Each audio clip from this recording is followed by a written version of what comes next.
Pension से जुड़ी समस्याओं को लेकर के देश भर के कोने कोने में कहीं ना कहीं कुछ ना कुछ प्रदर्शन होते रहते हैं, चाहे ओपीएस हो, एनपीएस हो या पेंशनधारियों की जुड़ी समस्याओं को लेकर कई तरह के प्रदर्शन लगातार देश भर में होते आए हैं। और जिस तरह से नौकरियां कम हो रही हैं और पेंशनधारियों की जो जनसंख्या है वो लगातार बढ़ रही है, जैसे जैसे पेंशनधारियों की समस्या बढ़ रही है वैसे वैसे उनकी समस्याओं में भी इजाफा हो रहा है। दिल्ली में भी इसको लेकर के जंतर मंतर पर एक प्रदर्शन किया गया जिसमें पेंशन से जुड़ी तमाम समस्याओं को लेकर बातें उठाई गई। और देखिए भीड़ किस तरह से उमड़ी, देश के तमाम संगठनों के लोग, तमाम डिपार्टमेंट के लोग इस प्रदर्शन में शामिल हुए और अपनी अपनी समस्याओं को लेकर के आवाज़ बुलंद की। ऑल इंडिया बीएसएनएल हो या रेलवे हो या अन्य दूसरे डिपार्टमेंट के लोग हों, बैंकों के हों, तमाम तरह के लोगों के जो समस्या हैं पेंशन से लेकर के, उन्होंने यहाँ पर दिल्ली में बड़ा एक प्रदर्शन किया और काफ़ी लोगों की भीड़ जुटाई। इस कार्यक्रम में देश भर से लोग जुटे थे, चाहे साउथ से हो, ईस्ट से लेकर नॉर्थ से साउथ तक, पूरे डिपार्टमेंट के लोग अपनी समस्याओं को लेकर के जुटे। इसी को लेकर के हमने आए हुए कुछ लोगों से बातचीत की तो उस लोगों ने समस्याओं को लेकर क्या क्या। नमस्कार, आज हम जंतर मंतर पर और आप देख रहे हैं कितनी बड़ी तादाद के अंदर यहाँ भीड़ है और भीड़ भी उन बुजुर्गों की है जिन्होंने पूरा समय अपना गवर्नमेंट को दिया है। हमारे बीच में ऐसे साथी हैं। सर क्या नाम है आपका? SP Singh. SP Singh sir, आप अपना पूरा इंट्रोडक्शन दें। हाँ, मैं जॉइंट जनरल सेक्रेटरी हूँ।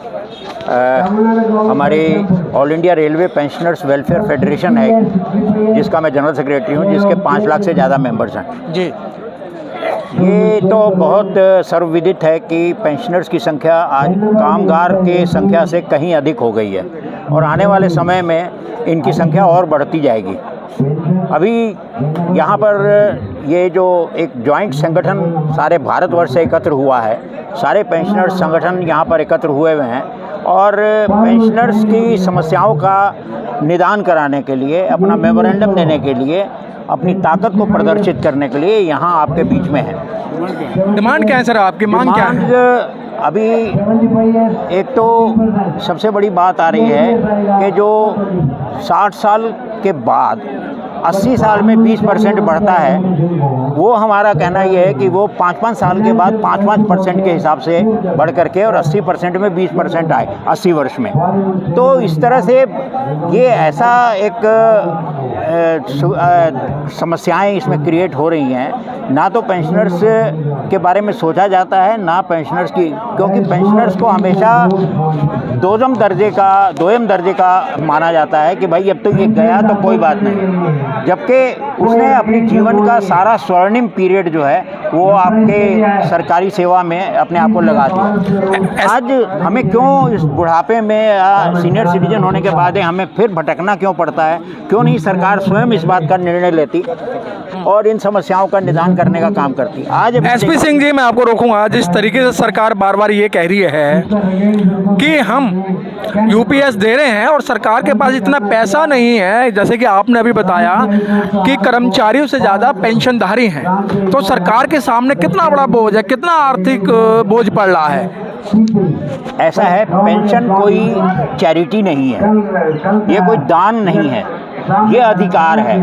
और वो अधिकार है हमने जो 36 वर्ष और 40 वर्ष अपना जीवन का खून आपको दे दिया। आज हम बुढ़ापे में हैं तो आप हमको कहोगे कि हम पर एहसान कर रहे हो, आपके पास पैसा नहीं है। तो इसका मतलब बेटा जो है वो माँ बाप को घर से उस समय निकाल दे जब वो बूढ़ा हो गया और कहे कि मेरे पास पैसा नहीं है तुमको पालने के लिए। देश चल रहा है और कह रहे हो कि विकास कर रहा है देश। ये विकास है कि जिनको लिए आप ये कह रहे हो कि आपके पास पैसा नहीं है, कि उनको खिलाने के लिए पैसा नहीं है, उनकी रोज़मर्रा की ज़िंदगी को जीने के लिए पैसा नहीं है, उसको बुढ़ापे में आप मरने के लिए छोड़ना चाहते हो। ये दुर्भाग्यपूर्ण बात है, इसका हम विरोध कर रहे हैं और हम लोग विरोध करते रहेंगे। और ये जो कहने वाले लोग हैं उनको ये महसूस करना चाहिए कि वो भी किसी दिन रिटायर होने वाले हैं और जब वो रिटायर होंगे तो अब उनके लिए भी अगर कोई ऐसा कहा जाए तो आप उनके इस पर क्या मनोस्थिति पर गुजरेगा, इस बात का आप अंदाज़ा लगा सकते हैं। तो आज जो हम लोग जो ये डिमांड लेकर के आए हैं वो डिमांड सारी जेन्युइन है।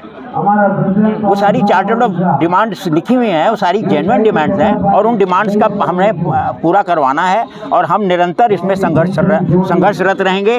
जीवन हमने संघर्ष में जिया, अब हम बुढ़ापा भी हमें संघर्ष में ही गुजारना चाहते हैं। आज धरने पे आने का जो मेन मकसद था आपके सामने है और मैं समझता हूँ कि मुझे इसमें विशेष कहने की कोई आवश्यकता नहीं। यदि कोई आप कुछ जानना चाहें।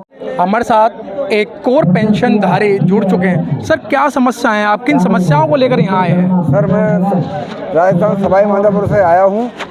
हमारी समस्या ये है, हम जो BSNL के रिटायर्ड कर्मचारी हैं, इनको 7वां वेतन पे कमीशन 2017 मिल जाना चाहिए था, जो सरकार ने हमें नहीं दिया है। और जबकि और दूसरे सेंट्रल गवर्नमेंट के डिपार्टमेंट ने सरकार ने उनको दे दिया है।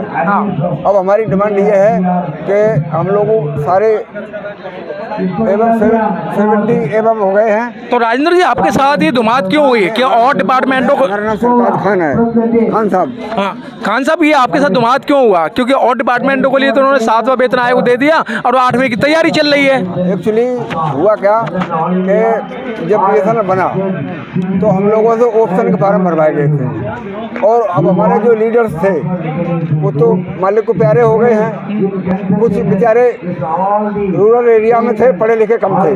जब पढ़े लिखे कम थे तो उन्होंने कही कि तुमको 1000 रुपये बढ़ा देंगे, सरकार ने ये लोभ दिया हमको। अब वो कर्मचारी जो गाँव में रह रहा है उसको इतना ही जितना ज्ञान था उसने सबने साइन कर दिए। इसके बाद ये BSNL ऑप्ट हो गया। सरकार ने तुरंत जो दूसरे सेक्टर खड़े किए दूरसंचार क्षेत्र में, उनको जो संसाधन दिए वो हमसे ज़्यादा दिए और सरकार ने उनकी 100% सहायता की। जबकि BSNL को ना तो मैन पावर दिया है और ना कैश पेमेंट पावर दिया है, ना इक्विपमेंट परचेज करने का पावर दिया है। और सरकार ने जो प्राइवेट ऑपरेटर को है उनको 3G, 4G, 5G, इसके अलावा BSNL के टावरों में जो शेयर किया इन्होंने, वो BSNL को शेयर करने से BSNL का पूरा खाता डूब गया। इनकी फ्रीक्वेंसी हाई है, हमारी फ्रीक्वेंसी जो इनके कानून में आती है, लॉ में आती है, उससे आगे नहीं बढ़ाने देते हैं। तो कुल मिला के हमको डिमोलाइज करके और पब्लिक सेक्टर को ये दिखा करके कि ये BSNL चलेगा नहीं, ऐसे करके डिमोलाइज करके डाउन करना चाह रही है। तो खान साहब, किसको आप ज्ञापन दे रहे हैं? हमारा ज्ञापन ये है कि माननीय प्रधानमंत्री तक हमारी आवाज़ जाए और ये BSNL आगे बढ़े, इसमें मैन पावर बढ़ाएं, इससे हम देश के रूरल गाँव के एरिया में सबको सेवा दे सकें और देश को आगे बढ़ाने में सब लोग भागीदार रहे हमारे। ये मेरा सब सरकार से निवेदन है।